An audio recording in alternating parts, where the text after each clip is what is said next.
Hello everyone, myself Dr. Sandhya and I welcome you all in my YouTube channel. Today we'll be discuss about Einstein coefficient. तो Einstein coefficient अब student आपका final year का topic है laser physics से और एक important topic हम इसको कंसिडर कर सकते हैं। तो आइंस्टीन कोफिशिएंट में बेसिकली होता क्या है, consider N anatomic system placed in the radiation field of energy E mu under the equilibrium condition. ठीक है, तो हम कोई रेडिएशन फील्ड लेके चल रही है जिसके कोरस्पॉन्डिंग जो एनर्जी की हम बात कर रही है वो क्या है, ई म्यू है। Let n1 is the number of atom in energy state E1 and n2 is the number of atom in energy state E2। हमने दो स्टेट है वो कंसिडर की है, एक एनर्जी स्टेट है E1 and second one energy state है वो हमारी क्या है, E2। अब E1 के कॉरस्पॉन्डिंग जो नंबर ऑफ एटम्स होंगे वो हमने क्या कहा है, n1 है, और n2 है वो क्या है, E2 के कोरस्पॉन्डिंग जो नंबर ऑफ एटम है वो है। ठीक है, एंड E1 और E2 में हम डिफाइन करेंगे कि जो एनर्जी है वो E2 की ज्यादा है एज कंपेयर टू E1। ठीक है, and the atoms in the state E1 will absorb energy h mu is equal to E2 minus E1 and get excited to E2। ठीक है, कि हमने देखा कि ग्राउंड स्टेट है उसमें जो पॉपुलेशन है वो कितनी है, n1 है, उसके कोरस्पॉन्डिंग जो एनर्जी है वो कितनी है, E1 है।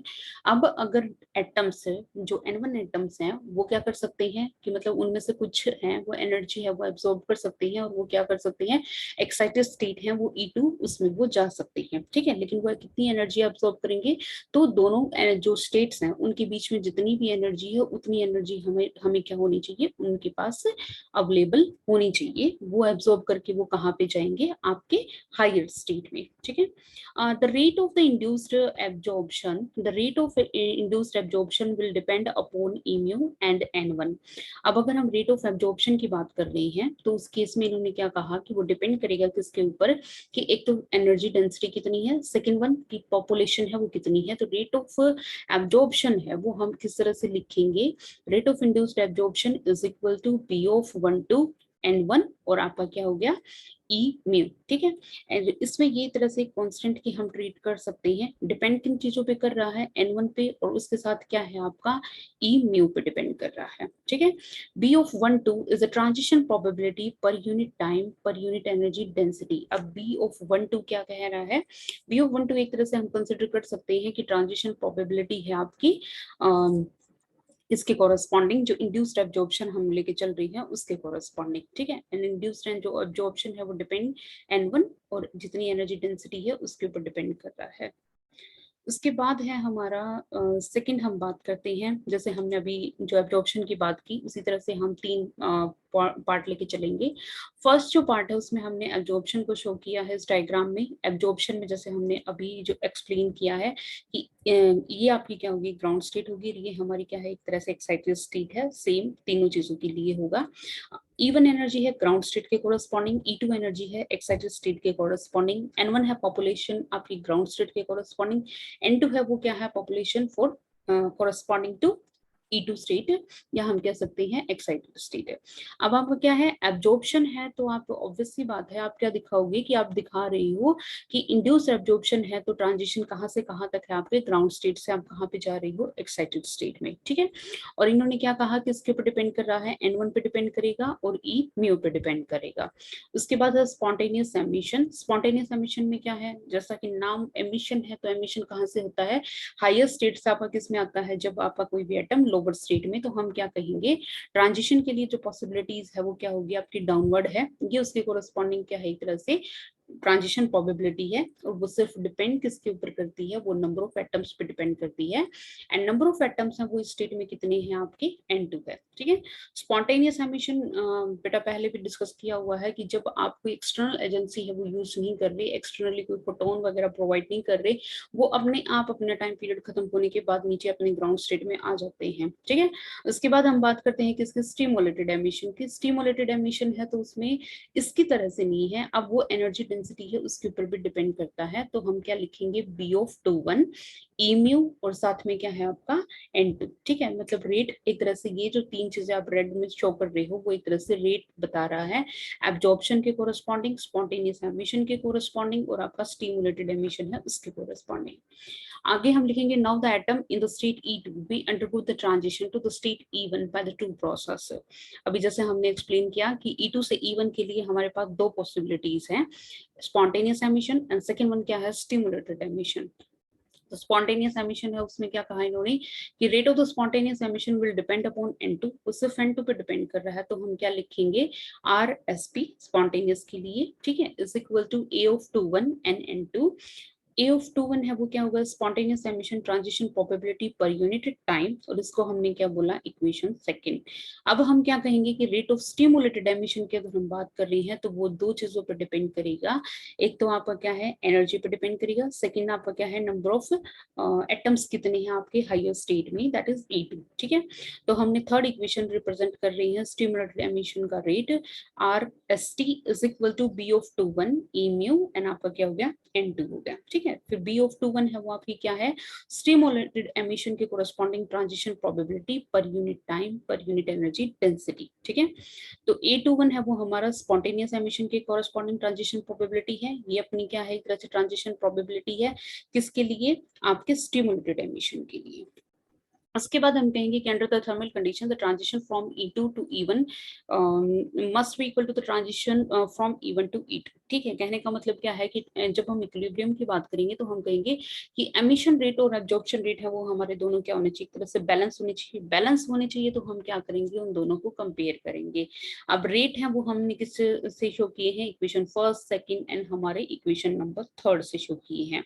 तो हम क्या करेंगे, ये वाला था B of 12 N1 E mu, ये हमारा एब्जॉर्प्शन का रेट था, इसको हमने क्या कहा था, ये हमारा स्पॉन्टेनियस एमिशन के कोरस्पॉन्डिंग रेट था, और ये हमारा क्या था, स्टिमुलेटेड एमिशन के कोरस्पॉन्डिंग रेट था। तो ये हमने एक तरफ रख लिया एमिशन को, और एक तरफ हमने रख लिया किसको, एब्जॉर्प्शन को, ठीक है। दोनों को हमने क्या कर दिया, कंपेयर, किसमें, जब हम बात कर रही है थर्मल इक्विलिब्रियम में, ठीक है। उसके बाद हमने क्या करना है कि जो एनर्जी डिपेंडेंट पोर्शन है उसको हम अलग कर लेंगे, बाकी जो फैक्टर है, तो एक ये फैक्टर हो गया और एक अपना ये फैक्टर हो गया, इधर आ जाएंगे, नेगेटिव साइन आ जाएगा, ये हमारा A21 NN2 as it is है। ई म्यू यहाँ से फाइंड आउट करोगी तो आप क्या लिखोगे, A21 N2 and divided by B of 12 N1 minus B of 21 N2 हो गया। यहाँ से हम क्या कर सकते हैं, ये वाला फैक्टर है इसको थ्रू आउट कॉमन निकाल देते हैं। जब कॉमन निकालोगे बेटा तो आपका क्या हो जाएगा, N2 यहाँ से और यहाँ से क्या हो जाएगा, कैंसिल आउट हो जाएगा। तो हम ऊपर ये वाला फैक्टर बचेगा A of 21 एंड नीचे जो ये वाला फैक्टर आपने कॉमन निकाला है ये हो गया B of 21, और ये वाला फैक्टर है, इन दोनों में कुछ भी कॉमन नहीं है तो हम दोनों को डिवाइड कर देंगे। तो हम लिखेंगे N1 divided by N2 B of 12 and B of 21, और यहाँ क्या आ जाएगा, -1, ये अपनी इक्वेशन हो जाएगी फोर्थ, ठीक है। उसके बाद हम कहेंगे कि in the thermal equilibrium the atomic population N1 and N2 is in the energy levels E1 and E2 is the function of temperature and it's given by Maxwell-Boltzmann distribution, ठीक है। कि N1 और N2 है वो depend करते हैं, एक तो एनर्जी पे डिपेंड करते हैं, सेकंड वो डिपेंड करते हैं टेम्परेचर पे, और ये एक तरह से शो किया जाता है किससे, मैक्सवेल-बोल्ट्जमैन लॉ है उससे शो किया जाता है। एंड रिलेशन है वो क्या होता है आपका, N1 is equal to N naught e raised to power minus E1 divided by आपका क्या होगा, KBT, ठीक है, ये इक्वेशन फिफ्थ। एंड सेम हम N2 के लिए लिखेंगे, बस वहां पे चेंज होगा किसका, कि एनर्जी है वो यहाँ पे कितनी है, E2 है, ठीक है। ये इक्वेशन क्या होगी, सिक्स्थ। अब हम क्या कहेंगे कि N नोट है वो क्या है, number of atom percent in the ground state, ये ग्राउंड स्टेट के हैं आपके N नोट। के भी है वो क्या है आपका, बोल्ट्जमैन कांस्टेंट, मतलब एक कांस्टेंट क्वांटिटी है, ठीक है। उसके बाद हम क्या कहेंगे कि इन दोनों का अगर हम रेशियो लेते हैं, फिफ्थ एंड सिक्स इक्वेशन उनको डिवाइड कर देते हैं, तो क्या मिलेगा हमें, N1 divided by N2 is equal to E, ये नेगेटिव था तो मतलब डिवाइड किया है तो ऊपर जाके क्या हो जाएगा, पॉजिटिव। तो हमें क्या मिलेगा, E raise to power E2 minus E1 divided by KBT, ये इक्वेशन क्या होगी आपकी सेवंथ। अब E2 माइनस E1 है वो हमें क्या दे देगा, एक तरह से H म्यू, ठीक है, क्योंकि दोनों का एनर्जी डिफरेंस है वो हमने स्टार्टिंग में क्या कहा था, H म्यू एनर्जी है वो एब्जॉर्ब करके हायर स्टेट में जाएगा, दो एनर्जी का जो डिफरेंस है वो अपना क्या है, H म्यू है, ठीक है। उसके बाद फिर हम क्या करेंगे, ये वाली वैल्यू है वो हम यहाँ पे पुट कर देंगे और हम लिखेंगे N1 divided by N2 is equal to E raise to power H mu and divided by KBT, ये इक्वेशन 8 होगी। अब हम क्या करेंगे, ये जो वैल्यू हमने फाइंड आउट की है ये किसकी फाइंड आउट की है, N1 एंड N2 की फाइंड आउट की है।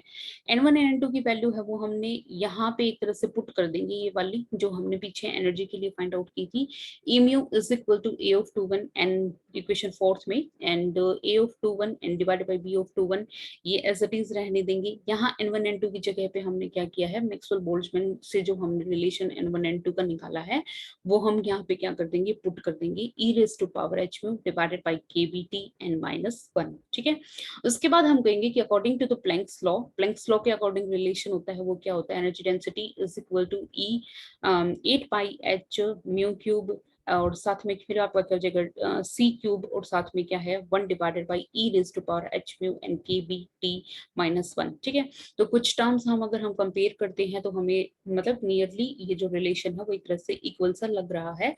अगर नहीं है तो फिर हम देखते हैं कि कौन सी चीजें वो एक तरह से हम दोनों को कंपेयर करके फाइंड आउट कर सकती हैं। तो हमने इक्वेशन 9th एंड 10th हम दोनों को क्या किया, कंपेयर किया। कंपेयर करोगे तो बेटा आप देखोगे कि ये वाला फैक्टर है, ठीक है, तो ये वाला फैक्टर हम किसके इक्वल रखेंगे, हम रखेंगे 8 पाई एच म्यू क्यूब, और नीचे क्या है आपका सी क्यूब। ठीक है, तो हमने लिख दिया A of 21 and B of 21 is equal to A divided by B, इसको हम A डिवाइडेड बाई B भी लिख सकते हैं, और वो किसके इक्वल आ गया 8 pi H mu cube and divided by आपका क्या है सी क्यूब। ठीक है, 8 भी कांस्टेंट हो गया, पाई कांस्टेंट है, प्लैंक्स कांस्टेंट भी एक कांस्टेंट क्वांटिटी है, सी क्या है स्पीड ऑफ लाइट, वो भी हमारे लिए कांस्टेंट क्वांटिटी है। तो वेरिएबल है वो क्या हो गया, एक तरह से फ्रीक्वेंसी है। ठीक है, तो हम क्या कहेंगे कि A21 and divided by B of 21 वो एक तरह से डायरेक्टली डिपेंड करता है किसके ऊपर, आपका फ्रीक्वेंसी के क्यूब से। तो एक रिलेशन तो आपको यहाँ से मिल गया। सेकंड, अब हम देखेंगे बेटा ये वाला रिलेशन, ठीक है, कि 1 डिवाइडेड बाई, यहाँ भी 1 है यहाँ भी 1 है, यहाँ हम देखेंगे ई रेज टू पावर kBt, यहाँ भी है यहाँ भी है, तो इसका मतलब क्या हुआ कि B of 21 B of 12 divided by B of 21 that should be equal to 1। ठीक है, तो हमने यहाँ से कंपेयर करके लिख दिया कि B of 12 divided by B of 21 is equal to 1। ठीक है, तो हम यहाँ से कह सकते हैं कि ये दोनों जो है B of 12 and B of 21 दोनों इक्वल है। यहाँ से एक तरह से हमारा पर्पज है वो कंप्लीट हो गया जो हमने कहा था। अभी तक जैसे हमने रेट में बात की, तो रेट जब भी हम डिफाइन कर रहे थे एब्जॉर्प्शन के कोरस्पॉन्डिंग और अपना स्पॉन्टेनियस एमिशन या फिर स्टिमुलेटेड एमिशन के कोरस्पॉन्डिंग जो भी रेट डिफाइन की थी, एक तरह से ये वहां पे कोफिशिएंट का काम कर रही थी। ठीक है, तो हम क्या कहेंगे इनको आइंस्टीन कोफिशिएंट, और इनके आपस में हमने रिलेशन देखे कि कौन से इक्वल हैं, और या फिर कोई रेशियो है तो वो किस क्वांटिटी के ऊपर डिपेंड कर रहा है। तो यहाँ तक आपका क्या आता है, आइंस्टीन कोफिशिएंट के रिलेशन अगर आपसे पूछा जाता है तो आप इस तरह से प्रोसेस है वो डिफाइन करोगे, और ये रिलेशन है वो आपके ओवरऑल रिजल्ट के फॉर्म में आपको मिलेंगे। ठीक है, उसके बाद फिर हम कहेंगे कि हमें क्या मिल गया, A डिवाइडेड बाई बी, ये वाली जो क्वांटिटी थी। ठीक है, A डिवाइडेड बाई बी आपका, और साथ में क्या है फ्रॉम इक्वेशन 12 हमें क्या मिला कि A divided by B E mu, and साथ में क्या है E raise to power H mu and K B T -1। ठीक है, आपने क्या किया B of 1 2 and B of 21 that should be equal to 1 को पुट कर दिया, और फिर फाइनल हमें क्या मिला है, ये वाली क्वांटिटी मिली है। इसमें फिर हम अलग अलग केस हैं वो डिस्कस करेंगे कि एनर्जी अगर ज्यादा है तो क्या होगा, ठीक है, एनर्जी अगर कम है तो क्या होगा। ठीक है, तो हम स्पेशल केस मेंशन करेंगे। फर्स्ट केस की हम बात करते हैं, at a given temperature if H mu is less than KBT. ठीक है, आपका क्या हुआ, इसका मतलब क्या है कि ये वाला जो फैक्टर है, ठीक है, एच म्यू इज स्मॉल है, ठीक है, एज कंपेयर टू केबीटी, या फिर हम कह सकते हैं कि हम हायर टेम्परेचर पे बात कर रही हैं। ठीक है, जब टेम्परेचर हायर होगा as compared to this frequency, and Planck's constant तो आपकी कांस्टेंट क्वांटिटी है ही, या फिर ओवरऑल हम ऐसे बोल सकते हैं कि केबीटी है वो हायर है as compared to H mu. तो उस केस में हम क्या कहेंगे बेटा कि ये वाली क्वांटिटी है ज्यादा है, ये वाली क्वांटिटी है वो क्या है कम है, तो ओवरऑल ये जो पूरा फैक्टर हो गया वो बहुत स्मॉल क्वांटिटी है। तो हम उसका क्या करेंगे, एक तरह से एक्सपोनेंशियल टर्म है वो ओपन करेंगे। ठीक है, एक्सपोनेंशियल टर्म ओपन करोगे तो E raise to power H mu divided by KBT -1, तो हम यहाँ से ओपन करेंगे, प्लस में आप क्या है ये जो टर्म सब वो भी आएंगी।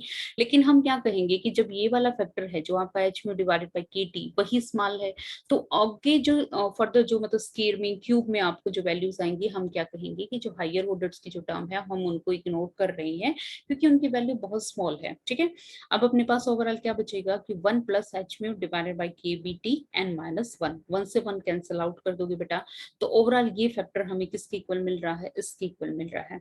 लेकिन एच म्यू तो हमने कहा है कि लेस देन के बी टी है ही, शुरू में जब हमने अज्यूम किया है ये वाला फैक्टर, तो हम क्या कहेंगे कि A divided by B E mu is equal to H mu divided by KBT and that should be less than 1, ठीक है। अब अगर ये दोनों फैक्टर इक्वल हैं और ये वाला फैक्टर नीचे वाले फैक्टर से स्मॉल है, इसका मतलब ये वाला फैक्टर है ये भी इससे स्मॉल होगा, तो हम इसको इस तरह से लिख सकते हैं कि A is less than B and E mu, ठीक है। यहाँ से हम कह सकते हैं thus the number of the stimulated emission for the far exceed than the spontaneous emission। जो stimulated emission होगा वो एक तरह से ज्यादा होगा as compared far exceed than that of the spontaneous emission, ठीक है। तो इस तरह से आप बताओगे कि मतलब स्टिमुलेटेड एमिशन है वो एक्सीड करेगा as compare to spontaneous emission, ठीक है। उसके बाद हम नेक्स्ट जो केस है वो हम बताएंगे कि H mu is greater then KBT, ठीक है। जब जो एनर्जी है वो हमारी ज्यादा है या फिर हम कह सकते हैं फ्रीक्वेंसी ज्यादा है as compare to this temperature and KBT, ठीक है। केबी क्या था हमारा बोल्ट्जमैन कांस्टेंट। उसके बाद हम कहेंगे कि ये वाला फैक्टर हो गया, इसको सेम इसी तरह से आप एक्सपेंड करोगे, लेकिन अब हम क्या कहेंगे कि ये वाला फैक्टर क्या है ज्यादा है, तो जो हाई टर्म्स हैं हम उनको भी साथ में लेके चल रही हैं, ठीक है। ओवरऑल ये 1 से 1 कैंसिल आउट हो जाएगा और हम क्या कहेंगे कि ये वाला फैक्टर और साथ में जो हाई टर्म्स हैं वो भी हमने साथ ले रखी हैं। लेकिन जब ये फैक्टर ज्यादा है तो ये वाला इन दोनों का जो रेशियो होगा या फिर हाई टर्म्स के जो रेशियो होंगे वो क्या होंगे, ग्रेटर देन 1 होंगे, ठीक है। ये ज्यादा होंगे तो हम क्या कहेंगे कि A इज greater than B E mu। यहाँ number of spontaneous emission far exceed than the stimulated emission, यहाँ हम कहेंगे कि जो स्पॉन्टेनियस एमिशन है वो ज्यादा होगा as compare to stimulated emission, ठीक है। तो ओवरऑल आइंस्टीन कोफिशिएंट्स है उसमें आपको क्या करना है, आपको देखना है जैसे लेजर में हम जनरली ट्रांजिशंस की बात करते हैं कि एब्जॉर्प्शन हो गया, एमिशन हो गया, ये प्रोसेस हम सब डिस्कस कर चुके हैं।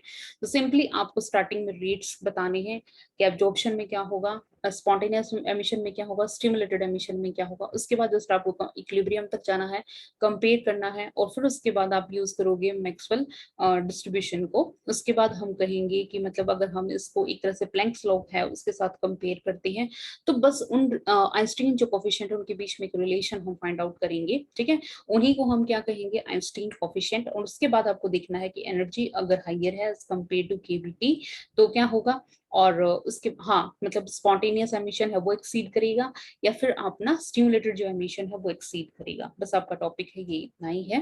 और वीडियो अगर आपको पसंद आई तो लाइक करिए, अपने फ्रेंड्स के साथ शेयर करिए और चैनल को सब्सक्राइब करना ना भूलें। Thank you.